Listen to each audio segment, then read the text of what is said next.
ಸ್ನೇಹಿತರೆ, ಎಲ್ಲರಿಗೂ ನಮಸ್ಕಾರ. ಇವತ್ತು ನಾನು ವಿಜಯನಗರ ಸಾಮ್ರಾಜ್ಯದ ಪ್ರಮುಖ ನಗರವಾಗಿರುವಂಥ ಹಂಪಿಗೆ ಬಂದಿದ್ದೇನೆ. ಸ್ನೇಹಿತರೆ, ಸರ್ವೇ ಸಾಮಾನ್ಯವಾಗಿ ನೀವು ಇಲ್ಲಿ ಎಲ್ಲ ದೇವಸ್ಥಾನಗಳನ್ನು ನೋಡಿರ್ತೀರಿ. ಆದರೆ ಇವತ್ತು ನಾನು ಒಂದು ವಿಶೇಷವಾದಂಥ ದೇವಸ್ಥಾನಕ್ಕೆ ಬಂದಿದ್ದೀನಿ. ಇದು ಯಾವುದು ಅಂದರೆ ಅಂಡರ್ ಗ್ರೌಂಡ್ ಶಿವನ ಟೆಂಪಲ್ ಅಂತ ಕರೀತಾರೆ. ಇದಕ್ಕೆ ಸ್ಥಳೀಯವಾಗಿ ಪ್ರಸನ್ನ ವಿರೂಪಾಕ್ಷ ಟೆಂಪಲ್ ಅಂತಾನು ಕರೀತಾರೆ. ಬನ್ನಿ ಈ ದೇವಾಲಯದ ವಿಶೇಷತೆಯನ್ನು ಇವತ್ತು ತಿಳ್ಕೊಳ್ಳೋಣ.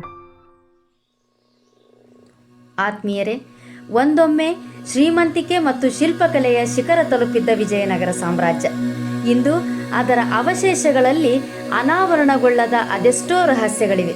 ಅದರಲ್ಲಿ ಈ ದೇವಾಲಯ ಕೂಡ ಒಂದು. ಭಾರತದ ಅತ್ಯಂತ ಪ್ರಸಿದ್ಧ ಐತಿಹಾಸಿಕ ದೇವಸ್ಥಾನಗಳಲ್ಲಿ ಒಂದಾದಂತಹ ಈ ದೇವಾಲಯವು ಹಂಪಿಯಲ್ಲಿದೆ.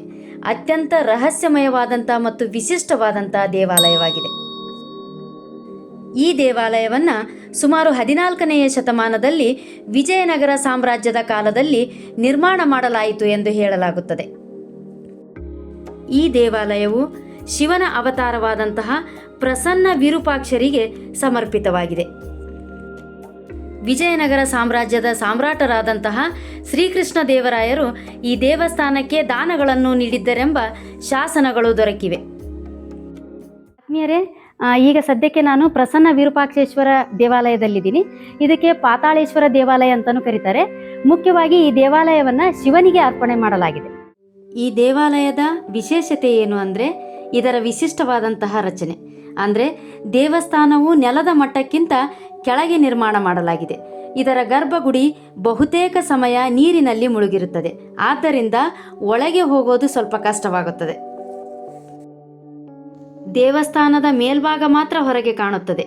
ಉಳಿದ ಭಾಗ ಎಲ್ಲ ಭೂಮಿಯ ಒಳಗಡೆ ಅಡಗಿದೆ. ಆದ್ದರಿಂದಲೇ ಈ ದೇವಾಲಯವನ್ನು ಪಾತಾಳೇಶ್ವರ ದೇವಾಲಯ ಅಂತಲೂ ಕರೀತಾರೆ. ದೇವಾಲಯದ ಗರ್ಭಗುಡಿ ಯಾವಾಗಲೂ ನೀರಿನಲ್ಲಿಯೇ ಇರುತ್ತದೆ. ಆದ್ದರಿಂದ ಇಲ್ಲಿರುವಂತಹ ಕೆತ್ತನೆಗಳು ಸ್ವಲ್ಪ ಮಂದವಾಗಿ ಕಾಣುತ್ತವೆ.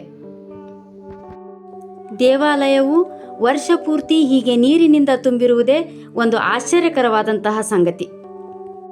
ಈ ದೇವಸ್ಥಾನವನ್ನು ಯಾಕೆ ಹೀಗೆ ಭೂಮಿಯ ಮಟ್ಟಕ್ಕಿಂತ ಕೆಳಗೆ ನಿರ್ಮಾಣ ಮಾಡಿದರು ಅನ್ನೋದಕ್ಕೆ ಯಾವುದೇ ರೀತಿಯ ಸ್ಪಷ್ಟವಾದಂತಹ ಮಾಹಿತಿ ಇಲ್ಲ. ದೇವಸ್ಥಾನದ ಬಹುತೇಕ ಭಾಗ ಇನ್ನೂ ನೆಲದೊಳಗೆ ಅಡಗಿದೆ ಎಂದು ನಂಬಲಾಗುತ್ತದೆ. ಈ ದೇವಾಲಯದಲ್ಲಿ ದೊಡ್ಡ ಕಂಬಗಳಿರುವ ಮಂಟಪ, ಮೆಟ್ಟಿಲುಗಳು ಹಾಗೂ ವಿಶಿಷ್ಟವಾದಂತಹ ವಾಸ್ತುಶಿಲ್ಪವನ್ನು ಕಾಣಬಹುದು. ವಿಜಯನಗರ ಸಾಮ್ರಾಜ್ಯ ಕುಸಿದ ನಂತರ ಈ ದೇವಸ್ಥಾನ ಮಣ್ಣಿನಲ್ಲಿ ಹುದುಗಿ ಜನರಿಗೆ ಗೊತ್ತಿಲ್ಲದಂತೆ ಅಡಗಿ ಹೋಯಿತು ಎಂದು ಹೇಳಲಾಗುತ್ತದೆ. ನಂತರ ಸುಮಾರು 400 ವರ್ಷಗಳ ನಂತರ ಅಂದರೆ 1980ರ ದಶಕದಲ್ಲಿ ಮತ್ತೆ ಈ ದೇವಾಲಯವನ್ನು ಪತ್ತೆ ಹಚ್ಚಲಾಯಿತು ಎಂದು ಕೂಡ ಹೇಳಲಾಗುತ್ತದೆ. ಈ ದೇವಾಲಯವು ವಿಜಯನಗರ ಕಾಲದ ಅದ್ಭುತ ಶಿಲ್ಪಕಲೆಗೆ ಒಂದು ಉದಾಹರಣೆಯಾಗಿದೆ. ಕಲ್ಲಿನ ಕಂಬಗಳ ಮೇಲೆ ಸರಳವಾದಂತಹ ಆದರೆ ಗಂಭೀರವಾದಂತಹ ಕೆತ್ತನೆಗಳಿವೆ ಮತ್ತು ವಿಜಯನಗರದ ಬೇರೆ ಬೇರೆ ದೇವಸ್ಥಾನಗಳಂತೆ ತುಂಬ ಜಾಸ್ತಿ ಅಲಂಕಾರ ಇದಕ್ಕೆ ಇಲ್ಲ. ಯಾಕಂದರೆ ಇದು ಗುಪ್ತ ಅಥವಾ ಖಾಸಗಿ ಪೂಜಾ ಸ್ಥಳ ಆಗಿರಬಹುದೆಂದು ಊಹಿಸಲಾಗುತ್ತದೆ. ದೇವಸ್ಥಾನದ ಕೆಲವು ಕಂಬಗಳಲ್ಲಿ ಪುಷ್ಪದ ಆಕೃತಿಗಳು, ಜಾಮಿತಿಯ ವಿನ್ಯಾಸಗಳು, ಸಣ್ಣ ದೇವತಾ ಚಿಹ್ನೆಗಳು ಕಂಡುಬರುತ್ತವೆ. ಈ ದೇವಾಲಯವನ್ನು ಗ್ರಾನೈಟ್ ಕಲ್ಲಿನಿಂದ ನಿರ್ಮಾಣ ಮಾಡಲಾಗಿದೆ. ಈ ದೇವಾಲಯಕ್ಕೆ ಮುಖಮಂಟಪ, ಅಂತರಾಳ, ಗರ್ಭಗುಡಿ ಇದೆ. ದೇವಸ್ಥಾನ ನೆಲದ ಕೆಳಗೆ ನಿರ್ಮಾಣವಾಗಿರುವುದು ಬಿಗ್ಗೆಸ್ಟ್ ಯೂನಿಕ್ನೆಸ್ ಎಂದು ಹೇಳಲಾಗುತ್ತದೆ. ಈ ದೇವಸ್ಥಾನ ನೆಲದ ಮಟ್ಟಕ್ಕಿಂತ ಕೆಳಗಿರುವುದರಿಂದ ಭೂಗರ್ಭದ ನೀರು ಒಳಗೆ ಬರುತ್ತದೆ. ಆದ್ದರಿಂದ ಇದನ್ನು ವಾಟರ್ ಟೆಂಪಲ್ ಅಂತಲೂ ಕರೆಯುತ್ತಾರೆ. ಈ ದೇವಾಲಯದಲ್ಲಿ ನೀರು ಇರುವುದನ್ನು ಈ ವಿಡಿಯೋದಲ್ಲಿ ನೀವು ಕಾಣಬಹುದು.